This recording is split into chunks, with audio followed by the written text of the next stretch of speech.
Hello everyone, it's Robert from Discover, Develop, Retain Learning.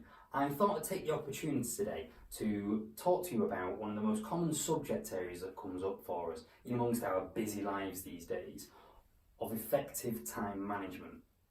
Now, in order to do this, I'm going to talk through a model that was first created and pioneered by President Eisenhower and later perfected by Stephen Covey in his book 7 Habits of Highly Effective People, and that's the urgent important matrix. Now, this looks on an axis of urgency, as in when the task actually needs to be done, and importance. Now, it's key here to focus on the importance of the task to yourself or to the team. I would hope that all of the different things that are going on with your business are in some way important. However, if they're not, that's a different video and we'll talk about that another time.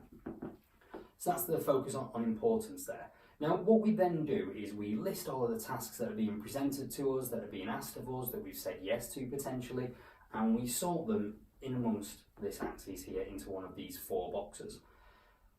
Upon landing on these boxes, we need to decide what we're actually going to do with them. So in the first box, we're going to look at high urgency and low importance to self, remember. And with this box, we're going to look to delegate this task. Now, delegating sounds great, doesn't it? It sounds like you just get to hand the task off and hey presto, it gets done without any further worry from yourself. However, what I'd like to do here is I'd like to talk about a model that was pioneered by Hersey and Blanchard of the situational leadership model.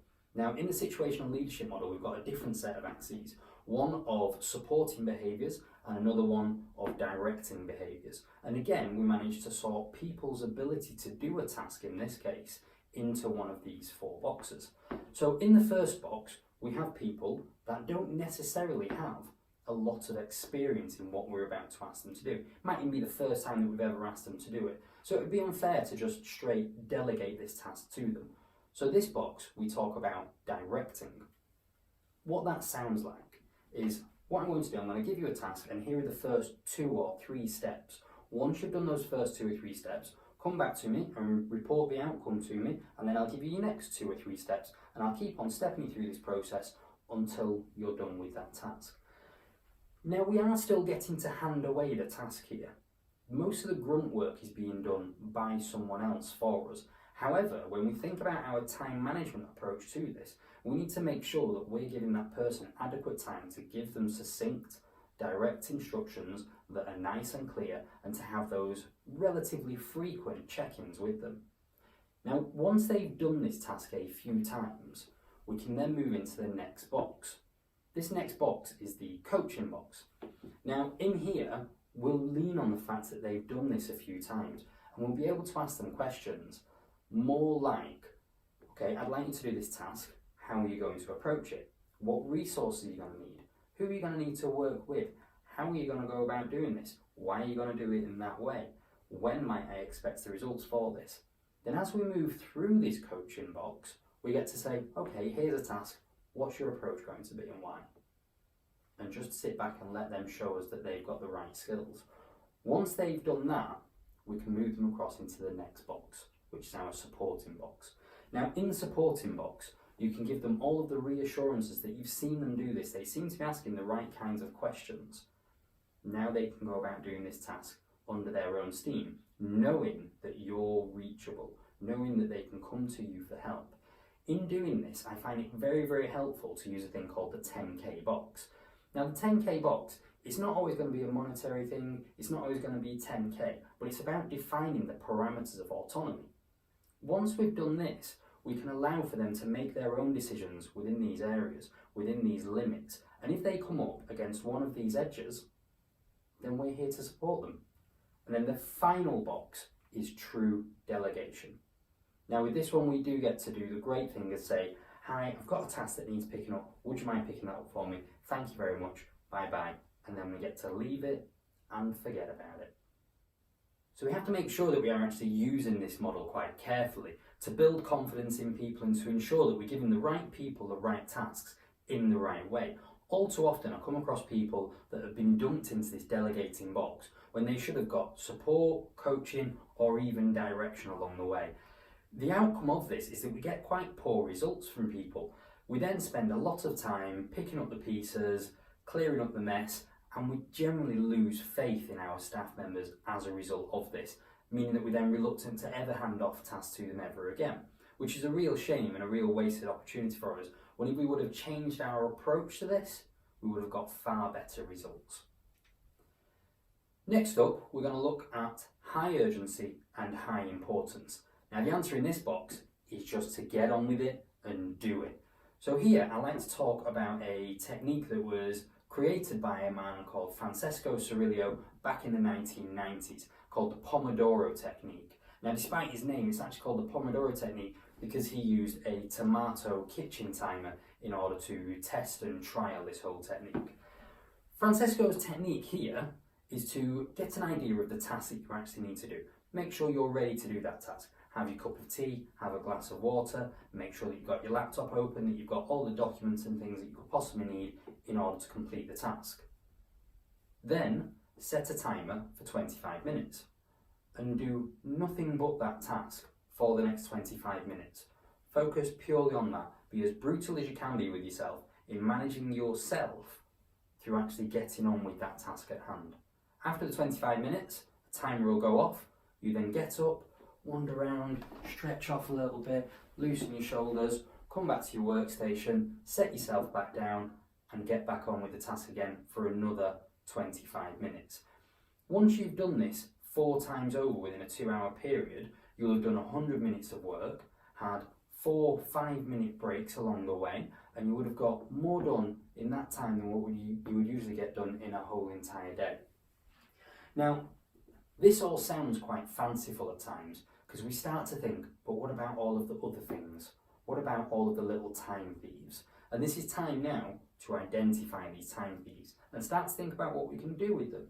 So here we're going to be looking at things like mobile phones, emails popping up in the corner of your screen, having people come over to chat to you, which sounds lovely, but at times it's just the wrong time. Having people coming over asking you to do something else, all of these things. What we need to do here, and we're going to talk about discarding things, we need to discard these people and these distractions temporarily and politely. With regard to your emails and your text messages and things like that, quite honestly, we're in a new age these days where we're so used to being ultra connected, and the expectation is that we're going to answer within minutes, that we've forgotten that actually 25 minutes isn't that long to wait for an answer. So when you see these things popping up, remember you're in Pomodoro mode, this is what you're doing, and you're going to get back to those emails soon. It's a bit different when someone comes to your desk and is asking for your time.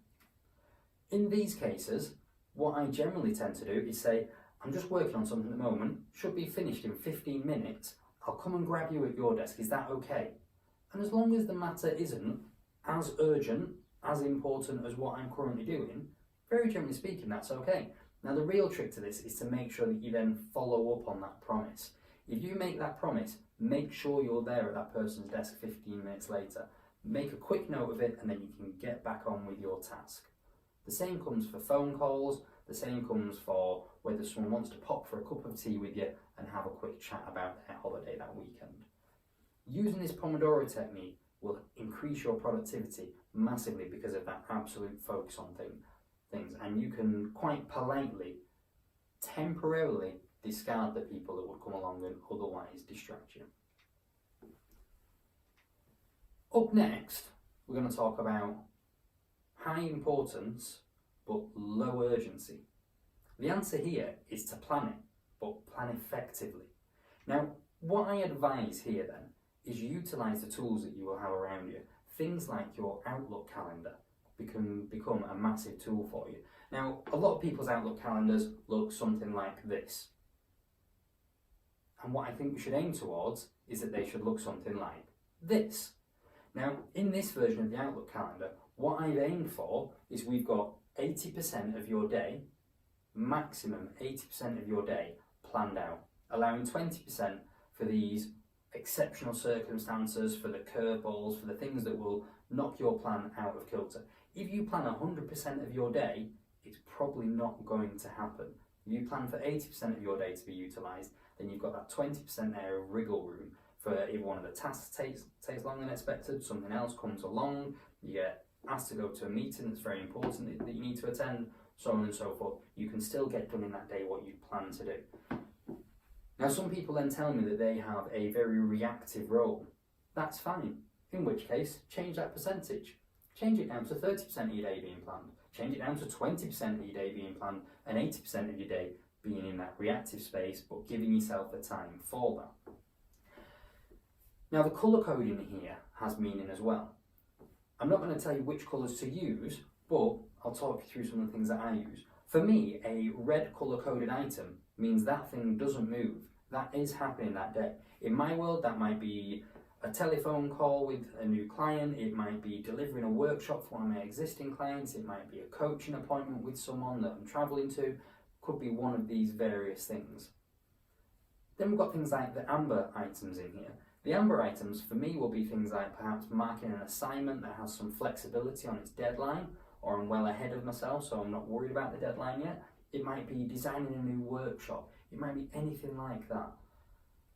The real gift in having this mapped out so clearly and having these colour coded is the perception of other people. Be it at your desk or they're viewing your Outlook calendar remotely, they see this Outlook calendar well organised, colour coded, and they begin to respect your time.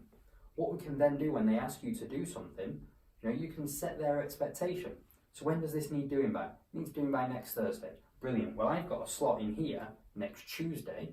I can pop you in there. Should take about 2 hours. Does that sound okay for you? That sounds brilliant. It'll be 2 days early. Wonderful. Thank you very much. Bye-bye. And we've done it. We've just planned our tasks. So remember, use your Outlook calendar. Create that visibility of what you're going to be doing with your time, and you'll find that everybody else learns to respect your time far, far more. So the final area to look at on this model, and the one that raises the most eyebrows and is often the most contentious, is low urgency and low importance. And the answer here is to discard it politely. Now, what I mean by this is using a technique called say yes to the person and no to the task. So the kind of things that we'll be looking at here are when people drop by your desk asking you how to do something that they should do but you know how to do. Okay? What we might end up doing here on a normal day is say, yeah, sure, don't worry, I'll take care of that for you, and taking a list of names that you're going to fill in 15 forms, it's going to take you an hour and a half to do. Instead of doing that, what I ask you to do is say, yeah, sure, I can help you out with that. What you do is you fill in these forms. If you have any problems with them, come back and ask, but it should be easy enough. Nice and easy. You've still been helpful to that person, but you've not ended up taking the task on yourself. And it could be that you send them a link to a form online. It could be that they've come to your overall department with a question that's to be answered by someone else that isn't there. Now, rather than you taking on the responsibility of that, if there's not an urgency about it, remember, let's pass that over to that person through email. Copy both parties in, but make sure that you don't end up with the task. You've said yes to the person. Yes, I can help you out with that by directing you over there. They're not there right now, so I'm going to email both of you, making sure that you both know who you need to speak to, when by, and what the basis of the inquiry is, and we're done.